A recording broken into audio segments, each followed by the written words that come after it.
Life's full of big money decisions. Dividend versus growth stocks, tapping home equity, even navigating tariffs. And for every smart tip out there, there's another one that sounds smart but isn't. That's where NerdWallet's Smart Money Podcast comes in. I'm Sean Piles, a certified financial planner professional. And I'm Elizabeth Ayola.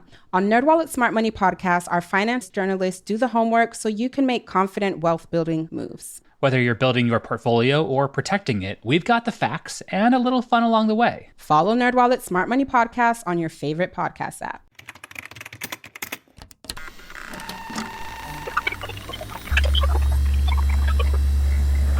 If you can hear me, take an encryption button off the trial. Hello, True Spies listeners. Welcome back to our new assignment, True Spies Debrief. Here on the Debrief, we catch up with some of our favourite guests from the True Spies archive for a deeper look at the themes, events and insights that fascinate them. As a teenager, Mubin Shaikh became a Muslim extremist. Later, he served as an undercover operative for the Canadian Security Intelligence Service, infiltrating groups that shared the very ideology he himself had once subscribed to. You can hear the story of his radicalization and de-radicalization in episode 10 of True Spies, Undercover Jihadi. Today, Mubin works with Parents for Peace, a US-based organization that helps to combat extremism in young people. True Spies producer Morgan Childs caught up with Mubin to learn more about his work and how he uses lived experience to tackle extremism as a public health issue.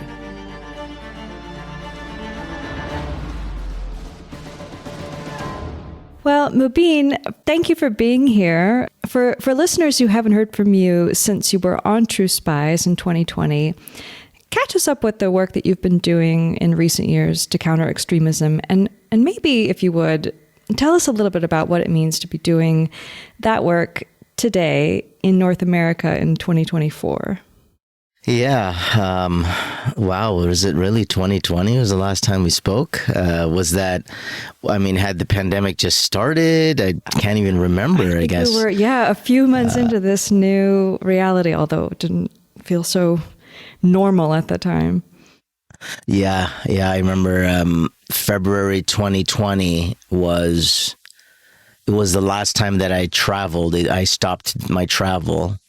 And then I think it was for like a year and a half. Nobody went anywhere, and at least physically. So I guess in that time I was still doing the Parents for Peace work, because it was done remotely. It was done via Zoom, and so we were still able to actually continue doing that. It was doable in the environment that we were in, but. Yeah, since then, I've really been doing the same work, a lot of the same work, basically the way Parents for Peace is set up. So Parents for Peace is a not-for-profit organization based in the U.S.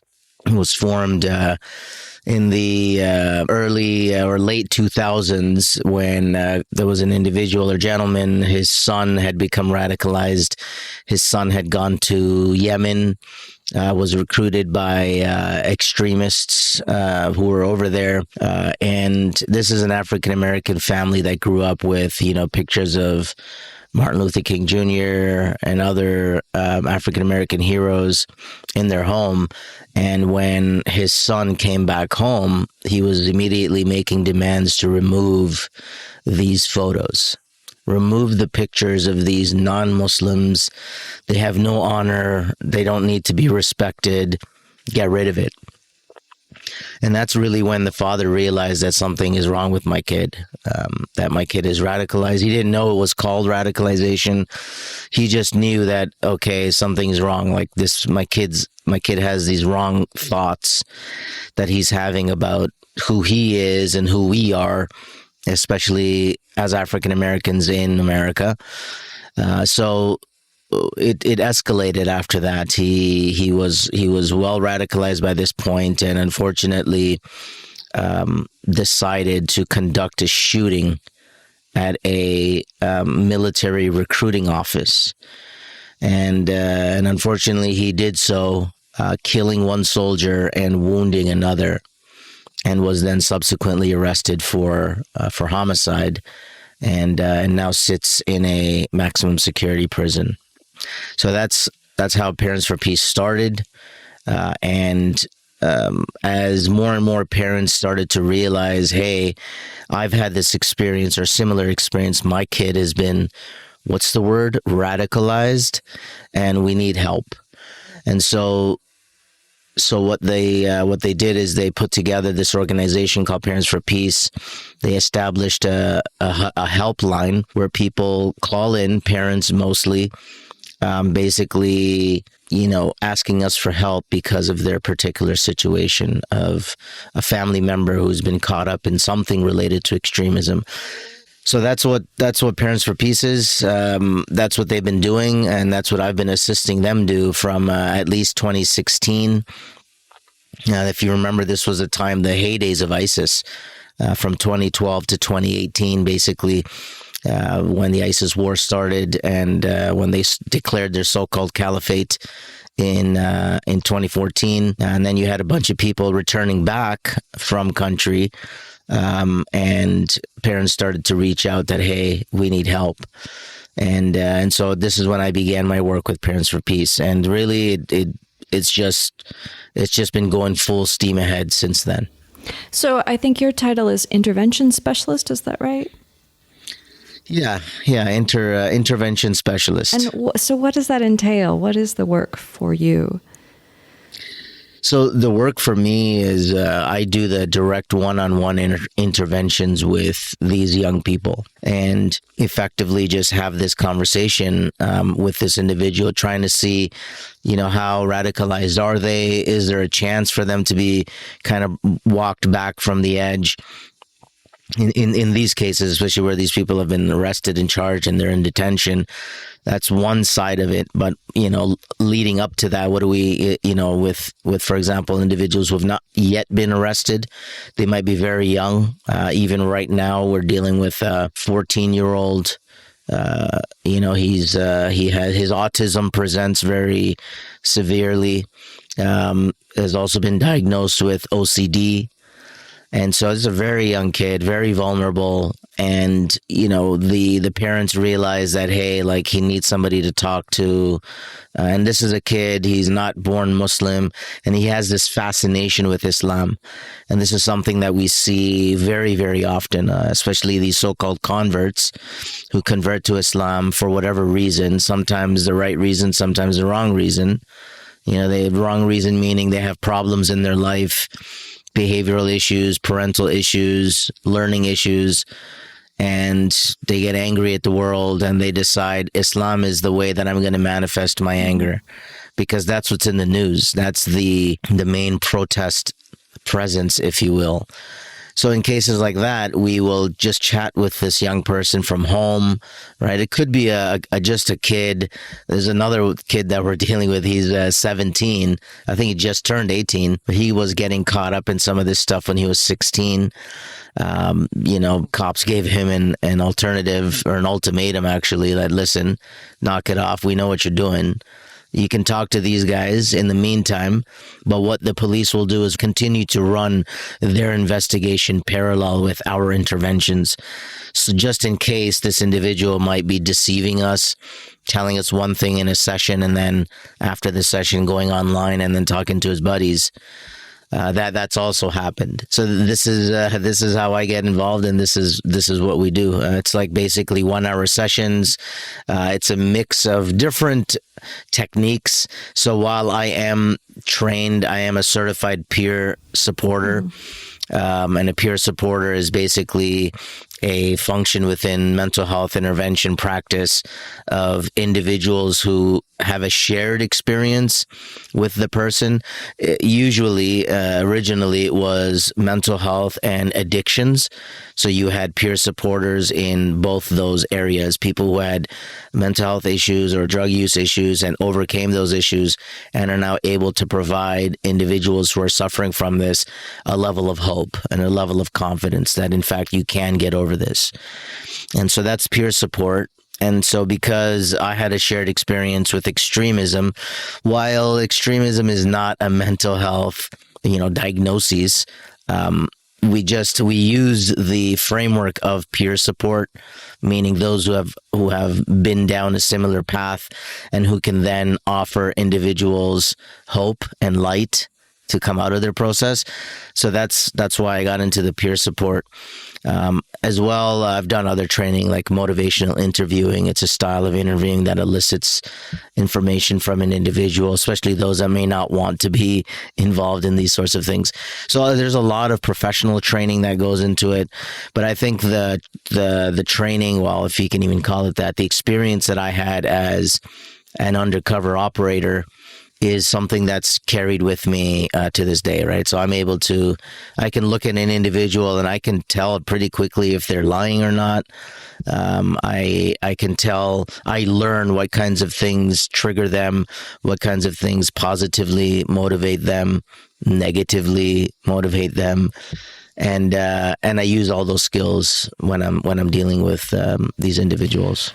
What extraordinarily, important, but also complicated, and it seems like challenging work. Obviously, you're an ideal person in many ways to be doing it, but it also seems like, as you've suggested, it requires so many different kinds of skill sets. I guess I'm curious, knowing that the work is so sensitive and the stakes are so high, what sort of precedent exists for this sort of intervention? I mean, you've talked about addiction and things like that. Is that the sort of closest parallel outside of this world that you're working in? Yeah, I mean, in this space of so through Georgia State University and Parents for Peace, we created an exit peer curriculum. They call them, the technical term now is exit interventionist, somebody who's basically facilitating exit from an extremist group.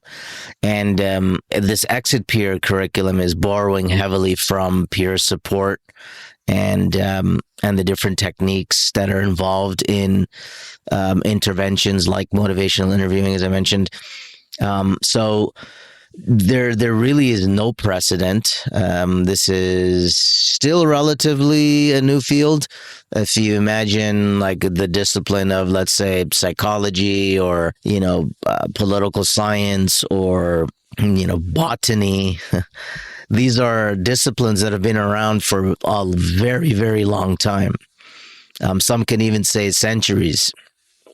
But what they call de-radicalization or intervention, exit intervention, is very new. It's, it's really a product of the so-called war on terror from early 2001, and then the subsequent radicalization that we saw in the world, not just of foreign others in distant lands, but also we saw our own radicalization as nation states, and how, let's say, the U.S. responded to 9/11. The U.S. got radicalized from the 9/11 attacks. Right? We can use that phrase. And radicalization, again, just it's simply the process whereby we become increasingly extreme in our views. Radicalization in and of itself does not necessarily lead to violence. In fact, the vast majority of radicalized individuals never become violent, but there is a small minority that do become violent. So in this context, people were trying to make sense of like what was happening. So when the Iraq War kicked off, we started to see the first wave of Westerners involved in, so-called jihadist plots. All right, in the U.S., in Canada, Australia, Britain, all these things happen, right? The U.K., London underground attacks, 2005. I was involved in a big case here, the Toronto 18 case, 2006. They got arrested. They were incentivized by the London attacks. Australia, they were arrested. So there was this wave of radicalization that came out, and then there was the question: is that, well, what's making people who are living here radicalized? Because people thought, oh, you're living here, everything is nice, there are no wars, there's no real suffering. Why would you radicalize? And so people didn't understand that people's loyalties and people's sense of meaning, identity, and belonging, these were all states that were in flux, that were in play, especially with those individuals who had come from other countries. They grew up with different cultures, and then they're brought to the West, or they grow up and they're born and raised in the West, and it's completely different from what they're being told from their community members, the religious members, and so on. And so this is how we get to this point where people needed to make sense of this stuff and what was going on and how do we understand this. And so this, what we call de-radicalization, is what came about from this. So if you imagine the process, you have radicalization, and again, with the caveats of it does not always end in violence. And in fact, if you trace it back, it actually does come back to Britain, in that when even the term radical, right, a radical shift. So this radical shift or radicalism occurred in the UK when the political system moved from the aristocracy to the more political representative system, voting. And so that was a radical shift from the foundations of British society, which was very aristocratic and built on that. So this is what radicalism and radicalization initially meant, and that's the initial context. We are now applying it to people who become violent for political purposes or other ideological purposes. So you have that radicalization. Then you have what's called disengagement, is where a person might still believe in some of the ideas, but doesn't engage in its activities anymore. Okay, so I remember, I think it was a Nordic country who was trying to be very, very progressive when it came to this topic. They would say basically you can be Al-Shabaab, you just can't do Al-Shabaab, right? Referring to the Somali terrorist organization. So this is disengagement. It's where a person is just stepping back from the networks and activities. And then you have what's called de-radicalization. So disengagement is a behavioral shift, and de-radicalization is a cognitive shift. It's changing your mind and your views completely. In learning about you and your work, I also came across the word former, which is not a term that I was familiar with. And I'm curious how it's thought about in circles like the one that you work in. Is this a positive term? Yeah, so this is another term that was, I guess, created in this time period when all these problems of radicalization were occurring, and then stepped forward a group of individuals, a group of people who said, "Hey, like, I've been there. I've been radicalized. I know the mentality. I know, how I've kind of come through and broken through from one end to the other." So the term formers was created, referring to former extremists who had since demonstrated that they were no longer in the movement and were interested in assisting others to get out of these extremist movements. So back in 2011, actually, the then named Google Ideas put together a summit in Dublin, Ireland, and it was called the Summit Against Violent Extremism, and brought together 4 categories of violent extremists in the same room. Ultra-nationalists, former white supremacists, former Islamists, and then former urban street gang members, if you can believe that. And compared and contrasted how people from each of those groups got into the groups, the sorts of dynamics that kept them in the groups, and then the mechanisms that got them out of the groups. And surprise, surprise, there was a huge amount of overlap between these groups and their motivations and intentions and so on. Certainly the idea of a meaning, belonging, identity, camaraderie, brotherhood, sisterhood, whatever, were common themes across these groups. And so it was after this that the term formers really started to become a more formalized term, referring to a very specific category of individuals. So now in this space, formers became extremely valuable, because everybody realized that that some of these people who are in these movements, they don't want to talk to, they don't care to talk to, some academic who has, learned these things by studying reports and reading books and, that sort of manner of acquiring the information. For a lot of people who have walked the walk, they didn't just want somebody who was just a talking head. And people realize, especially those that were in the law enforcement field, in the psychology, even psychiatric fields, they realized that they could not engage in these conversations with these individuals of concern. You needed to go down the rabbit hole of theology with them in the case of those who are religiously motivated, or whether it was, white supremacy. You needed somebody to kind of have a debate with them, or just a back and forth. And that's because the extremists otherwise couldn't relate, or vice versa?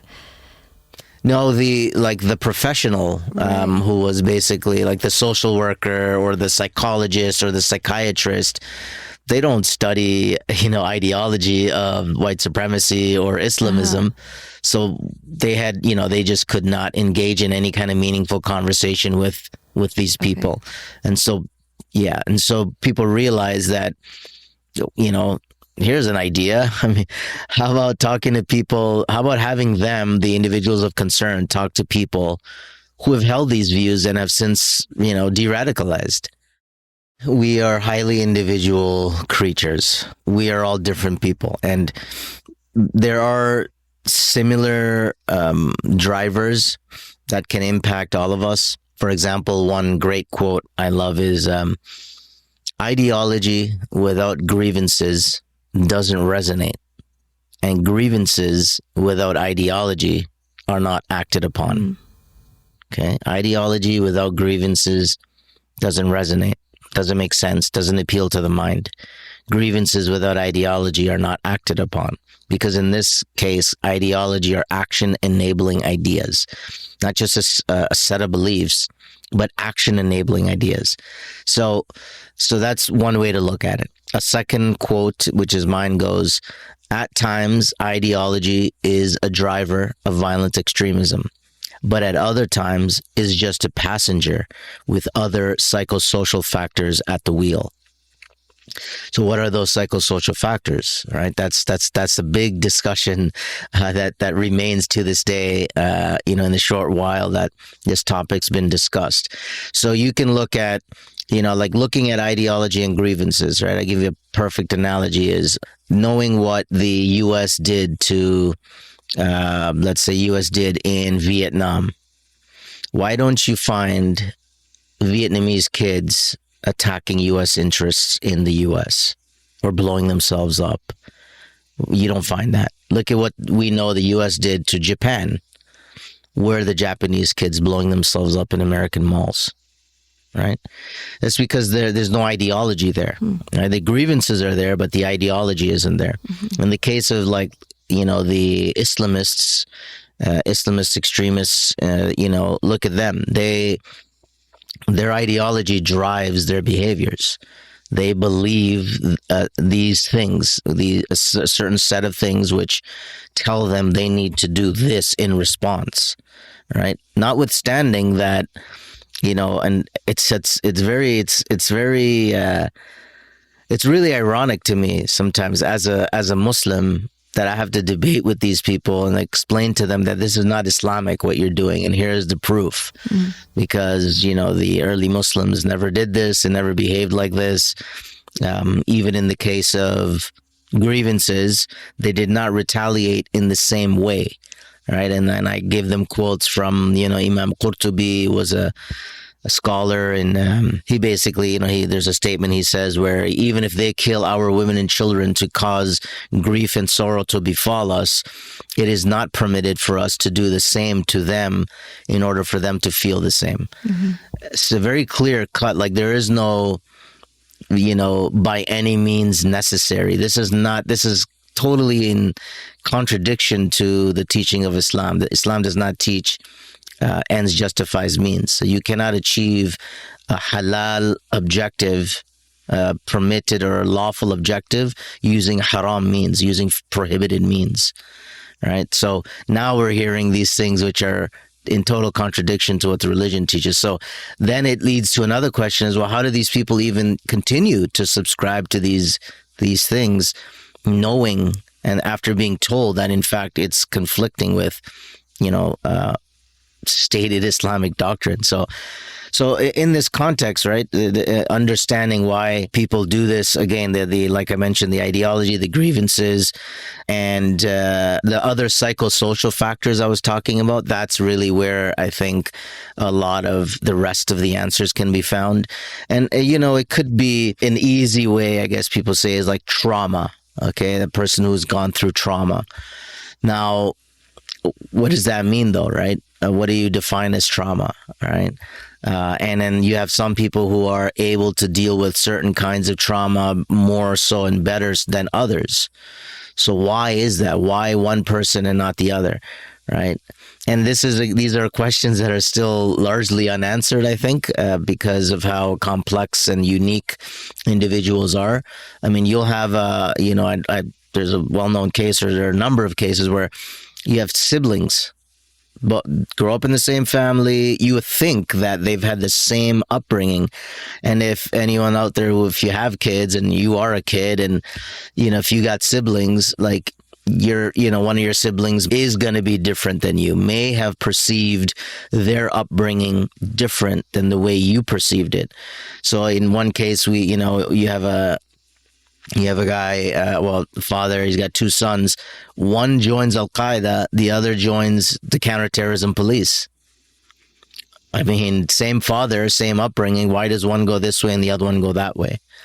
And it's impossible to know sometimes, right? Unless you actually really do if you really dissect their upbringing, everything they went through, what they were feeling, were they beaten when they were kids? Were they sexually abused? Mm-hmm. Were they psychologically abused? Like, what are the things that went into it? What were the ingredients that were put into this person's upbringing? And then that tells you, it allows you to understand why they ended up where they ended up. And that's why what we do is so enlightening, even for me, who, I think I have a general idea of why people do what they do, but then I'm always not surprised, but I'm always informed and educated that, this guy went through this and this, we had one kid, his mother died during COVID, but the mother was the abuser in the family. So the kid was kind of torn, like, should I hate my mother? Should I love my mother? But oh my God, it's my mother. These were the things that he was dealing with. And then he went off and decided he's going to be ISIS, right? Because it's not because he believed in ISIS's ideology, but because he was so angry at the world and angry at what happened that he just wanted to lash out. And ISIS was that costume that he could put on to lash out. That's fascinating. What does self-disclosure look like in your work? I mean, how do these young people learn about your background? Yeah, I laugh because I learned very deliberately to start off with my story when I talk to these people, because I want to be transparent. I want to put everything out there on the table, and the reason why I'm like this is because of one case where, for whatever reason, I did not tell this individual at the beginning, okay, when we had our conversation. Now, this kid, he was 17 and he got caught up in a sting operation. He was talking to a couple of people that he thought were his jihadist buddies, and they turned out to be FBI undercovers. Now, he ended up being arrested.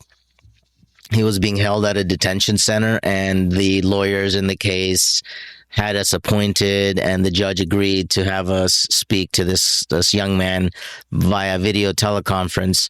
And so the first time we met, we spoke, and I didn't mention the background. And then the next time I get a message saying, he found out who you were and told us that he refuses to speak to you again until you repent to Allah for what you did, meaning my undercover work, and catching and getting Muslims arrested and imprisoned because of what they were doing. He said I should repent to God for this. So I thought, oh man, this is probably going to be the last time I speak to him. And I'll be honest, it really bothered me. It kept me up a couple of nights over the weekend. I remember I just did not sleep well. I just kept thinking about what I'm going to tell this kid, right? Here I am, almost like, past my mid 40s, okay, and I'm already like worried over the 17. What am I going to tell this 17-year-old kid? So, anyways, we finally we met and we spoke, and I had this whole thing for him, like a list of questions, and like, why do you think I'm here, and how do you think I'm benefiting from this? And so, long story short, we got over it. Now we're like really good friends. He's still, unfortunately, serving his sentence, but we continue to work with the parents, just, check in with them every week.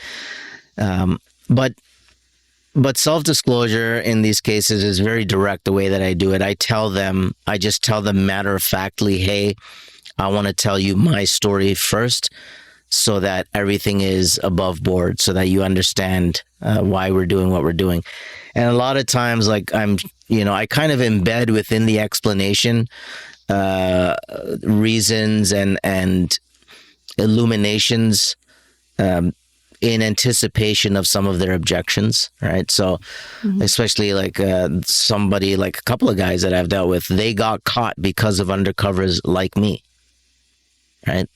And how are they going to talk to somebody like me? And how do they think somebody like me is going to help them, right? And so I tell them, I was like, look, you want somebody like me on your side, right? Like I know their side, the police side, the prosecution, pursuing side of the house.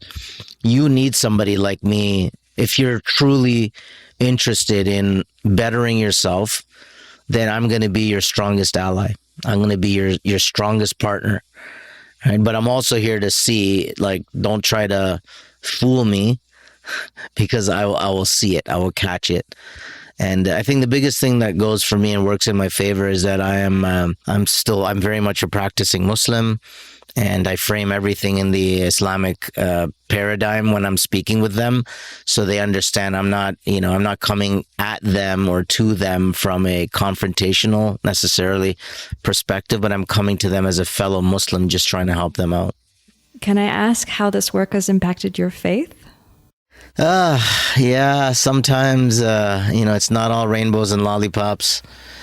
I do see, that's a very good question, because I've been experiencing this yesterday and a few days ago, because one of the cases, like the young kid, autism presents very acutely, a little bit of OCD, and he obsessively searches, like does Google searches, all searches you should not be doing because the FBI is watching, right? And it's the Salafist sect that he follows. And I call them a sect because in mainstream Islam, what we call Ahl Sunnah wal Jama'ah is the group of, the larger body, okay, larger Muslim body. And the Ahl Sunnah wal Jama'ah is the practice of the Muslims for centuries, basically, which is defined by following one of the four schools of law. This is Sunni Islam,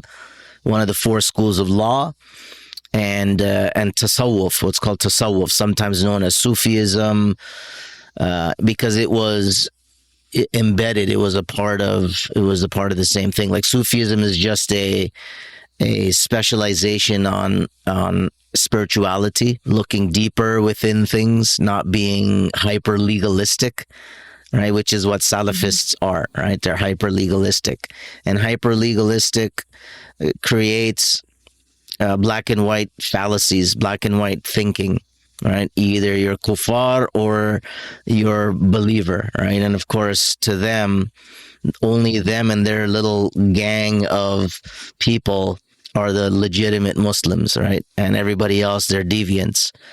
And this is a disease that has befallen the Muslim world. All right, extremist Salafist thinking. I'm not saying Salafism in general. Honestly, I feel sad at what we have done, we Muslims have done to the name of Islam. And quote me on this, the root cause of Islamophobia is terrorism in Islamic costume. Is people with beards and robes and turbans claiming to follow the Quran and Sunnah, blowing things up, killing people, discriminating against people, can't live in society with other people, want to rebel against Muslim governments, non-Muslim governments, can't live in peace with anyone. This is what it's produced. So this is how it has affected me and impacted me, because I see, like, look at what this ideology is producing in the world. It's destroying families.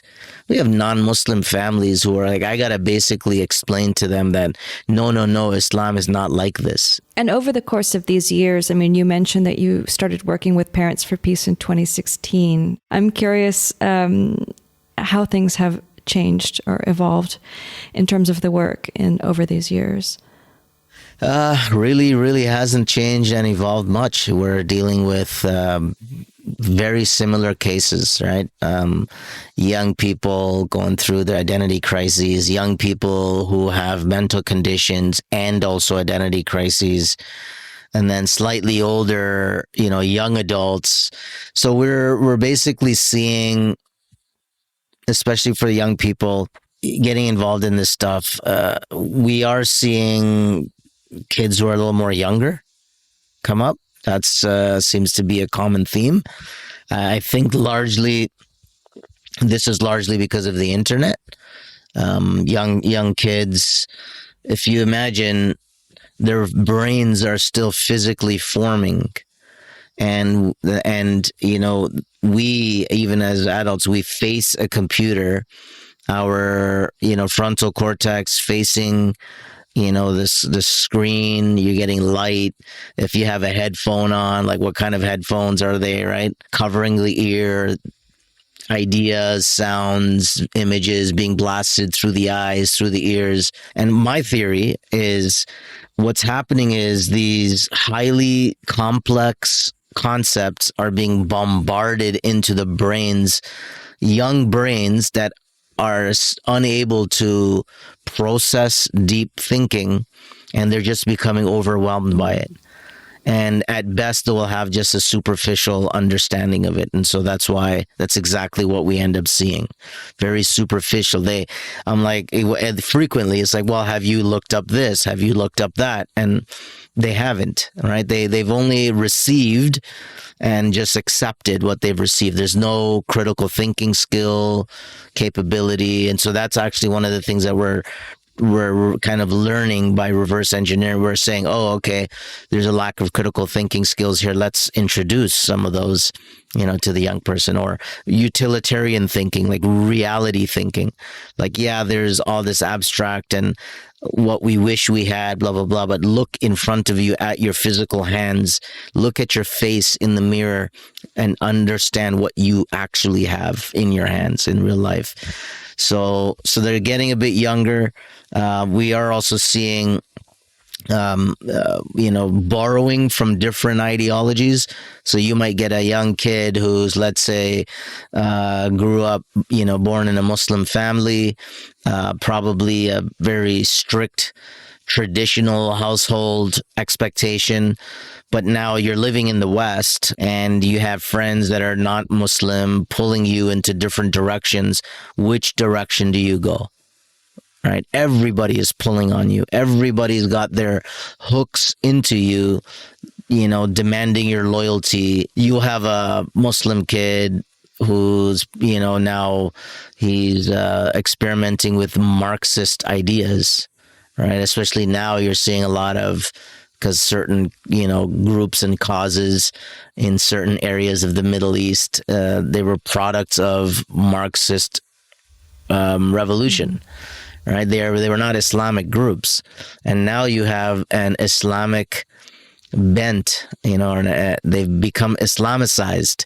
So now you're putting religion onto this political conflict. And so think about how that aggravates and escalates a conflict, or people are driven to act on behalf of it for divine purposes, right? So you get all this mixing and mashing up, and it just kind of illustrates how identities are so confused among young people today. I suppose I'm curious to ask you a question not so much about radicalization, but just about extreme ideas, and especially relating to what young people might pick up on the internet. How do those of us who see these ideas as dangerous begin to create some means of communication with people that we simply are out of alignment with? Yeah, one of the things that's very, very important is not to close the door of communication with folks that you think are, coming under the influence of these views.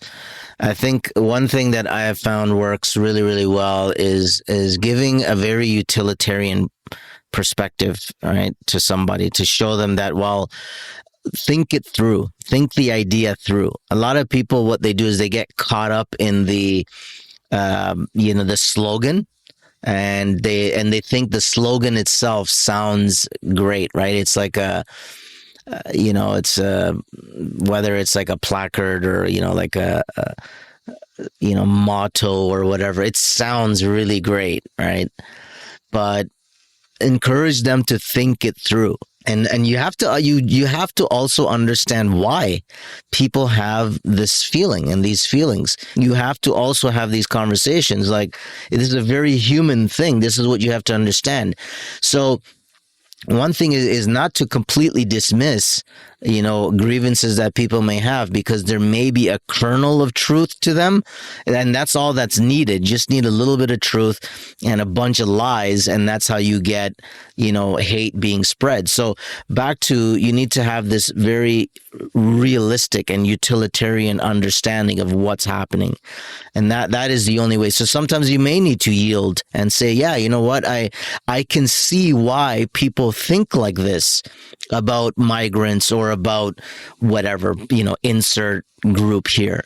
Right. And have that conversation. Don't shut people off. Don't just, shut them up by saying you're a racist, you're this, you're that. Don't let that be the comment upon which your argument rests. Talk it through and show them in your life, in your own life, hey, I have friends from this group, I have friends from that group, I'm balanced, I'm moderate, right? Model that behavior for them. This goes a lot farther than trying to lecture somebody into compliance. Mm-hmm.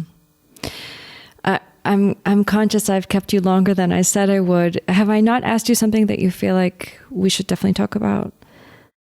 No, I think at the end of the day, I would just like to note for people who feel they can make a difference, who feel a sense of duty and responsibility to the society, to their family, to the next generation, that, do what you can, given what is within your means, right? Don't go beyond your means. Whatever little influence you think you can bring to bear, bring it to bear. Right. And be nice about it. You're not gonna convince people if you berate them, belittle them, call them names. You're just gonna push them into a corner and force the defensiveness to kick in. And once the defensiveness kicks in, the critical thinking just goes out the window. And so that's what you need to focus on. And look, you're not gonna save the world. You, me, we're not gonna save the world. The world continues on as it does. It follows the creator's schedule. That's how we would say it anyway. But whatever little part you can do, you should at least be motivated to do. That's it. It's not that hard. Even a smile. Mubin, I could ask you questions all day. You and your work are really fascinating, and I'm really grateful that you came back, and I wish you all the best. Yeah, thank you very much for having me. It's always a pleasure, and we can chat again another time. Thank you so much for tuning in for the debrief. We hope you enjoyed that conversation between our producer, Morgan Childs, and Mubin Shaikh. More debriefs are available exclusively to SPYSCAPE Plus subscribers. You'll also be able to access other premium series, like The Razumov Files, our ambitious retelling of Joseph Conrad's Under Western Eyes. And for true crime fans, there's The Great James Bond Car Robbery, the story of the hunt for James Bond's most notorious set of wheels. Subscribers also get new episodes of True Spies early and ad-free. Subscribe to SPYSCAPE Plus at plus.spyscape.com. Disclaimer. The views expressed in this podcast are those of the subject. These stories are told from their perspective, and their authenticity should be assessed on a case-by-case basis. If you're enjoying this podcast, please click now to give it a 5-star rating or leave a review. Ratings and reviews help people discover the podcast and help us bring you more great stories. And if you have some time, why not forward the podcast to a friend?